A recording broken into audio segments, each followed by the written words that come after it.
नमस्कार, स्वागत आप सभी का। आपके साथ मैं हूं पुनीत और चर्चा हो रही है मंत्रिमंडल के विस्तार की। जी हां, मोदी सरकार का ये दूसरा कार्यकाल है और इसमें मंत्रिमंडल का विस्तार अब होने जा रहा है, जिसमें मंत्री 43 की संख्या में रहने वाले हैं जो शपथ लेने वाले हैं। और कौन कौन शपथ लेने वाला है मंत्री के तौर पर, यह भी हम आपको लिस्ट लगातार बता रहे हैं। छत्तीसगढ़ से एक भी नाम नहीं है। मध्य प्रदेश से 2 मंत्री शपथ लेने वाले हैं, जिसमें ज्योतिरादित्य सिंधिया और डॉक्टर वीरेंद्र कुमार खटीक हैं। तो कुल 43 मंत्री शपथ लेंगे, जिसमें ज्योतिरादित्य सिंधिया का भी नाम है और डॉक्टर वीरेंद्र कुमार खटीक का भी नाम है।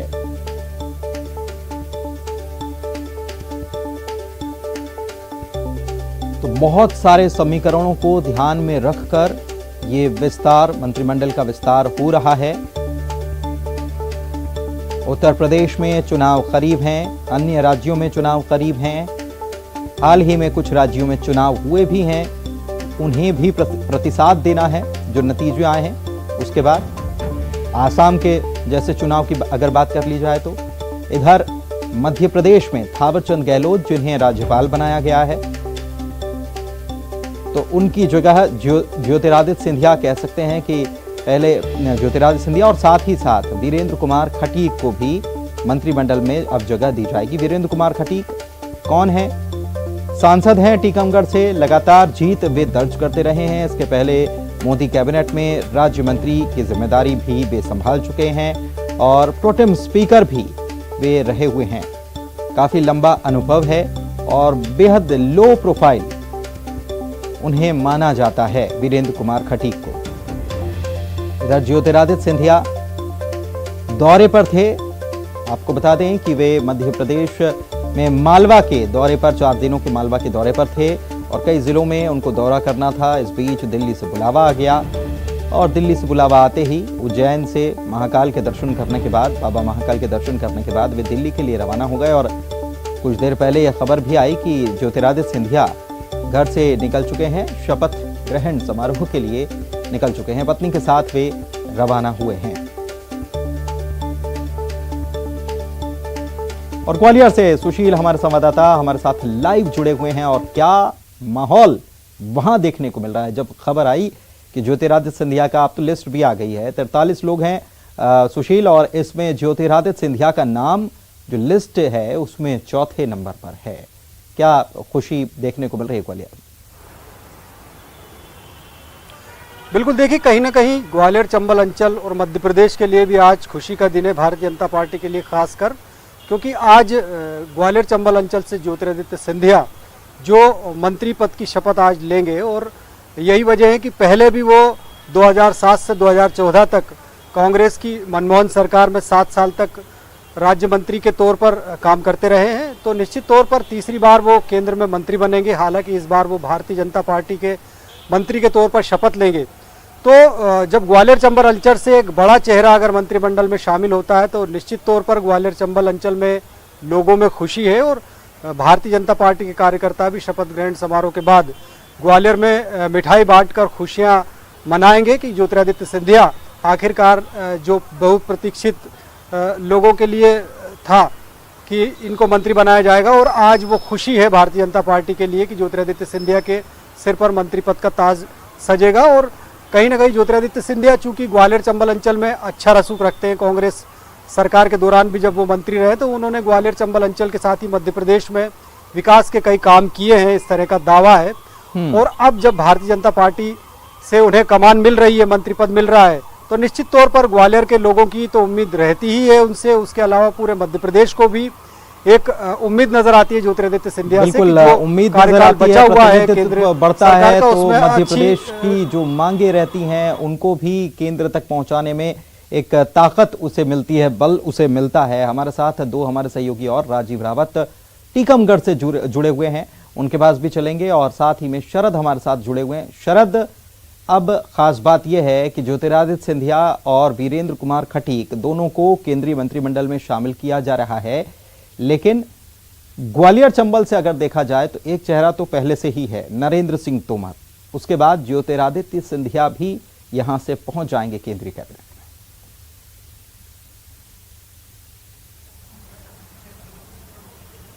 बिल्कुल आपने सही कहा है। हालांकि ज्योतिरादित्य सिंधिया का शामिल होना पहले से ही तय था और इस वजह से भी क्योंकि उनके साथ में ये बात सामने आई थी कि जब वो बीजेपी में शामिल हुए थे कांग्रेस से, तो कहीं ना कहीं एक समझौता था और उस समझौते के तहत ही वो बीजेपी में आए।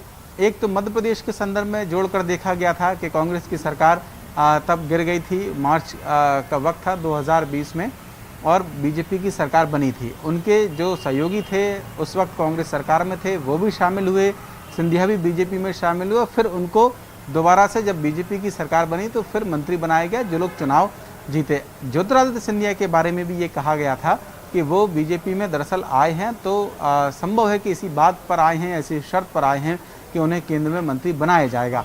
हालांकि उसमें लगभग 1.5 साल का वक्त बीत गया, लेकिन पहले से तय था। तो सिंधिया का बनाना, एक ही इलाके से दो दिग्गज नेता अगर मोदी कैबिनेट में होंगे तो इसके भी कहीं ना कहीं राजनीतिक मायने हैं। लेकिन सिंधिया के बहाने कहीं ना कहीं बीजेपी ने और केंद्रीय राजनीति में ये मैसेज देने की कोशिश की है कि वो जो लोग दूसरी पार्टियों से बीजेपी में आए हैं उनका मान सम्मान या उनके साथ में जो वादे हैं उनको पूरा करने के लिए तत्पर है।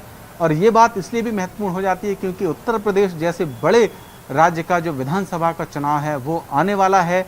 उसमें भी अगर सहयोगियों की ज़रूरत पड़ती है तो उनको कम से कम ये मैसेज दिया जाए कि सिंधिया जैसे अगर आए थे उनके साथ में आए, उनके सहयोग में आए, तो फिर उनको उपकृत किया गया, उनके लोगों को एडजस्ट किया गया और खुद उनके लिए भी एक मैसेज देने की कोशिश है। तो संभव है इस वजह से वो जो एक गलत लगाया जाता है आमतौर पर कि एक क्षेत्र से अगर कोई व्यक्ति है, कद्दावर नेता है और वो मंत्री है, तो फिर वहाँ से कोई दूसरा मंत्री ना हो, किसी दूसरी जगह से हो, क्योंकि वहाँ के समीकरण साधने हैं। तो ये शिथिलता इसलिए आई है क्योंकि राष्ट्रीय फलक की राजनीति में केंद्र की सरकार को एक मैसेज देना है, केंद्रीय बीजेपी को एक मैसेज देना है। जहाँ तक बात वीरेंद्र खटीक की है तो वीरेंद्र खटीक के बारे में ये कहा जा रहा है कि जो जातिगत समीकरण साधने की कोशिश है वो उनके जरिए की गई है। अनुसूचित जाति वर्ग से वो आते हैं, टीकमगढ़ से सांसद हैं और टीकमगढ़ मध्य प्रदेश का वो इलाका है जो उत्तर प्रदेश से भी लगता है। तो उत्तर प्रदेश में जो नए चेहरे शामिल किए जा रहे हैं राजनीतिक गणित या राजनीतिक हित साधने के लिए, उनमें एक चेहरा ऐसा भी कोई हो जाए जो हो तो मध्य प्रदेश का, लेकिन उसका असर या उसके प्रभाव का फायदा उत्तर प्रदेश के राजनीतिक समीकरण में भी लिया जा सके। इस लिहाज से ये माना जा रहा है कि राकेश सिंह जो जबलपुर से सांसद हैं और वीरेंद्र खटीक जो टीकमगढ़ से सांसद हैं, इन दोनों की रेस में टीकमगढ़ से वीरेंद्र खटीक ने बाजी मारी है मंत्रिमंडल में शामिल होने को लेकर। तो इस वजह से कहीं ना कहीं ये माना जा रहा है कि वीरेंद्र खटीक को शामिल किया जा रहा है। जी, आपको आवाज मिल पा रही है शरद?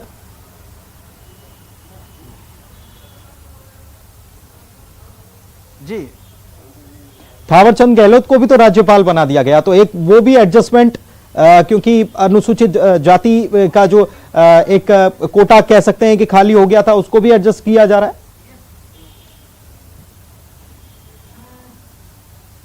बिल्कुल वही मैं कह भी रहा था कि दरअसल वीरेंद्र खटीक के जरिए एक तीर से दो निशाने करने की कोशिश की गई है। थावरचंद गहलोत को राज्यपाल बनाया गया है, वो इस वर्ग का प्रतिनिधित्व पहले करते थे, तो लेकिन वो वर्ग कहीं रुष्ट ना हो या उसका प्रतिनिधित्व कम ना हो, एक तो वो बात है, उस कमी को भी पूरा किया जाए और उसके जरिए उत्तर प्रदेश के में भी कहीं ना कहीं मैसेज देने की कोशिश की जाए। तो एक तीर से दो निशाने ऐसा राजनीतिक तौर पर देखा जा सकता है। वीरेंद्र खटीक के तौर पर किया गया है, उनको मंत्री बनाने के सूची जो आई है मंत्रियों की, उसमें उनका नाम शामिल है। हालांकि इससे पहले भी वो केंद्रीय कैबिनेट में मंत्री रह चुके हैं। जी, मैं आपके पास लौटता हूं, लेकिन हमारे साथ राजीव भी जुड़े हुए हैं टीकमगढ़ से, और वीरेंद्र खटीक एक बार फिर से केंद्र में मंत्री बनने जा रहे हैं। राजीव, क्या वहां पर तैयारियां हैं, क्या जश्न की तैयारियां भी हो रही हैं, क्योंकि एक घंटे से भी कम वक्त बाकी रह गया जब शपथ ग्रहण शुरू हो जाएगा? बिल्कुल पुनीत, जो सांसद वीरेंद्र खटीक हैं लगातार 7वीं बार इस बार सांसद हैं और टीकमगढ़ से यह वीरेंद्र खटीक लगातार सांसद के रूप में चुने जाते रहे हैं। तो इसको लेकर यहाँ पे उनके दरवाजे पर जरूर अब कार्यकर्ताओं की हलचल दिखाई दे रही है। कार्यकर्ता इकट्ठा होते जा रहे हैं और दरवाजे पर उनके बाहर भीड़ इकट्ठा होती जा रही है। चूंकि वीरेंद्र खटीक को जब से यहाँ के लोगों ने सुना है कि इस बार फिर से मंत्री पद के रूप में 17वीं लोकसभा के रूप में यह शपथ लेने जा रहे हैं। तो वीरेंद्र खटीक को के जो समर्थक हैं और कार्यकर्ता हैं उनमें खुशी का माहौल देखने को मिला है और अब उनके दरवाजे धीरे धीरे कार्यकर्ता इकट्ठे होते जा रहे हैं। जैसे ही शपथ ग्रहण शुरू होगा, वीरेंद्र खटीक मंत्री के रूप में शपथ लेंगे, तो उसको लेकर यहाँ पे जो कार्यकर्ता हैं उन्होंने अपनी तैयारियां कर ली हैं और मंत्री के जो बंगले के दरवाजे पर हैं तो काफी संख्या में लोग इकट्ठा भी हो गए हैं और जो कार्यकर्ता हैं वो लगातार धीरे धीरे मंत्री के घर पहुंच रहे हैं और इसके बाद सांसद वीरेंद्र खटीक इस बार दूसरी बार मंत्री के रूप में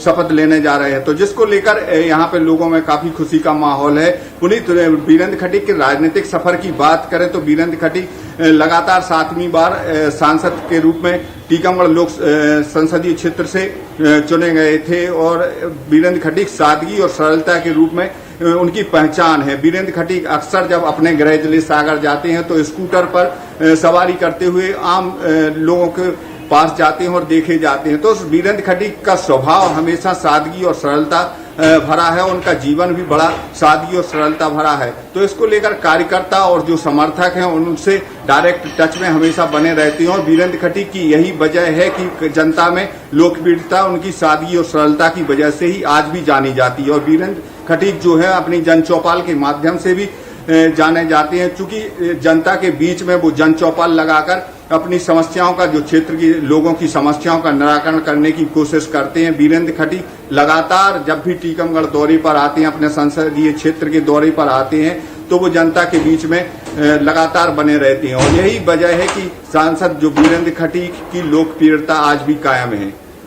बिल्कुल लो प्रोफाइल माने जाते हैं स्कूटर वाले सांसद भी उन्हें कहा जाता है। अशरफ हमारे साथ दिल्ली से जुड़े हुए हैं, उनके पास चलते हैं। अब अशरफ, हम देख रहे थे कि ये कैबिनेट का विस्तार जो होने जा रहा है, इसके पहले मुलाकातों का दौर काफी तेज हो गया था और हाल ही में मध्य प्रदेश के मंत्री जो हैं भूपेंद्र सिंह, वे भी मुलाकात करने थावरचंद गहलोत से पहुंचे थे, लेकिन तब इतनी सारी चीजें सामने नहीं आ रही थी। लेकिन अब पता चला है कि जो चीजें हैं वो सामने आ गई हैं कि कैसे कहां एडजस्टमेंट, किसे कहां भेजा जा रहा है, किसे कहां फिट किया जा रहा है, किसे लिया जा रहा है, किसे बाहर किया जा रहा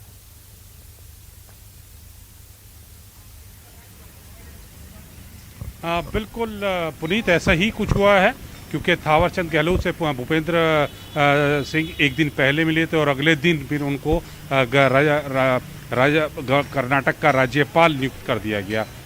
तो ये किसी को भी नहीं पता, यहाँ तक कि जो थावरचंद गहलोत थे उनके शेड्यूल्ड प्रोग्राम थे, कल उनको जाना था, आंध्र प्रदेश के दौरे पर जाना था, उनको भी नहीं पता था कि कुछ ऐसा होगा। लेकिन अचानक ही ये मंत्रिमंडल विस्तार से पहले राज्यपालों का नियुक्ति का आ गया और उसमें थावरचंद गहलोत का नाम जुड़ गया और उनको मंत्रिमंडल से, जब क्योंकि राज्यपाल एक संवैधानिक पद है तो उनको सक्रिय राजनीति से अलग होना पड़ेगा, इसी वजह से उन्होंने पार्टी की सदस्यता, राज्यसभा की सदस्यता और मंत्रिमंडल से इस्तीफा आज दे दिया है। क्योंकि कल ही उन्होंने बताया था कि वो आज ये तीनों चीज़ों से इस्तीफा दे देंगे, पार्टी की प्राथमिक सदस्यता से, राज्यसभा की सीट से और मंत्रिमंडल से। तो अब उनकी जो जगह खाली हुई है, जिस वर्ग से वो आते हैं, दलित समाज को प्रतिनिधित्व करते थे, उनकी जगह को पूरी करने के लिए डॉक्टर वीरेंद्र कुमार को फिर मंत्रिमंडल में जगह दी जा रही है।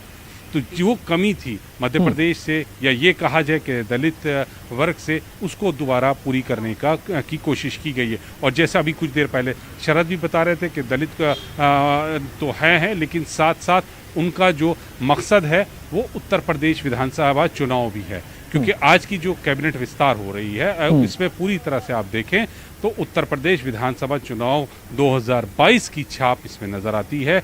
जितने लोग इस कैबिनेट में शामिल हो रहे हैं ज़्यादातर वो उत्तर प्रदेश से हैं, क्योंकि उत्तर प्रदेश में अगले साल विधानसभा चुनाव होना है। तो वहाँ अपनी पार्टी को मजबूत करने के लिए और 5 साल की जो एंटी इनकम्बेंसी फैक्टर है, कहीं वो पार्टी को ना ले डूबे, कहीं नुकसान ना पहुंचाए, उसकी कमी को पूरा करने के लिए। और तीसरी बात कि जो पार्टी में नाराज़गी है, इतने समय से हम सत्ता में हैं, हमने पार्टी को मजबूत किया यहाँ तक, लेकिन हमें कुछ नहीं बना, तो ऐसे असंतुष्टों को भी यहाँ इस केंद्रीय मंडल में जगह दी जा रही है और साथ साथ दूसरे लोगों को भी, जो लोग नाराज हैं, जिनको केंद्रीय मंत्रिमंडल में जगह नहीं दी जा सकती, उनको दूसरी, चाहे वो पार्टी में हो या संगठन में, दूसरी अहम जिम्मेदारियां सौंपी जाएंगी। बिल्कुल, दूसरी अहम जिम्मेदारियां सौंपी जाएंगी। और यूपी चुनाव की जब आप बात कर रहे थे तो सिंधिया भी याद आए, क्योंकि सिंधिया ने भी अहम जिम्मेदारी कांग्रेस के लिए ही सही संभाली थी। उसके बाद क्या उसका फायदा भी बीजेपी उठाएगी, मैं जानूंगा शरद से। शरद, लौटेंगे, वक्त एक ब्रेक का हो चला है, जल्द हाजिर हो रहा है, आप बने रहिए सर।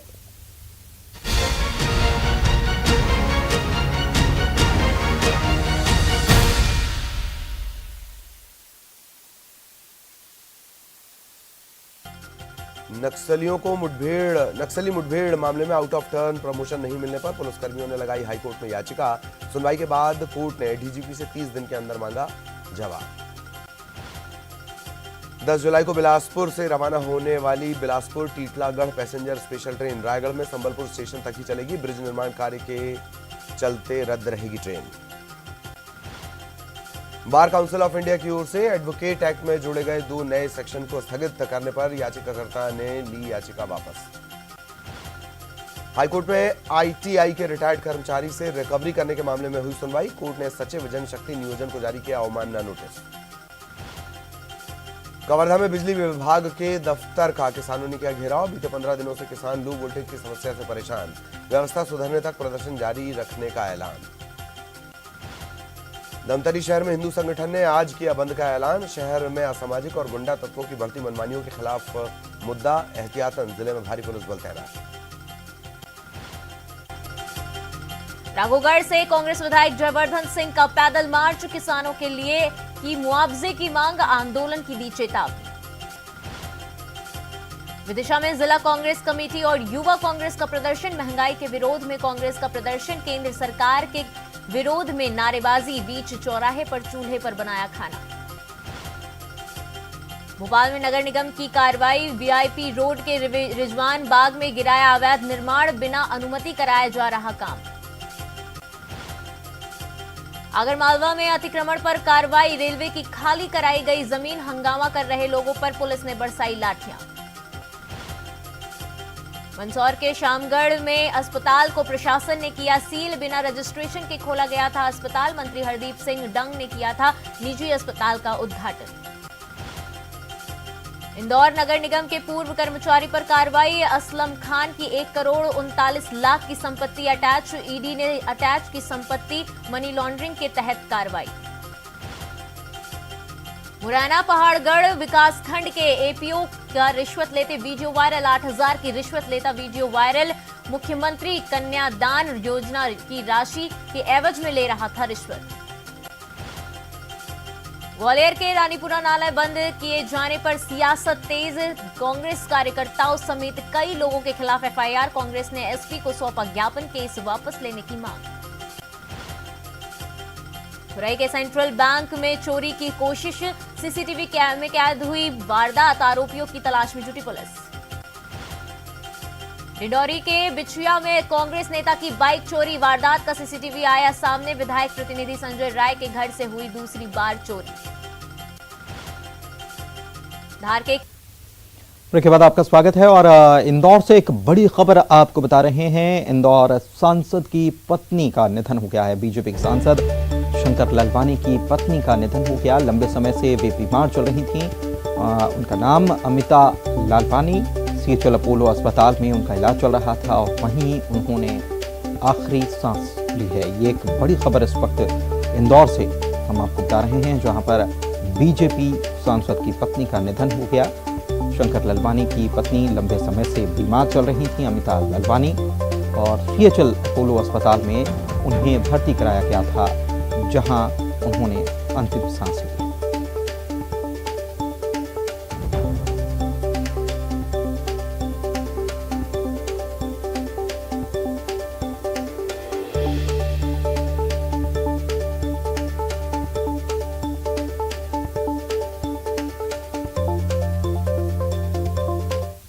और इस बुलेटिन में फिलहाल इतना ही। नजर हेडलाइंस पर।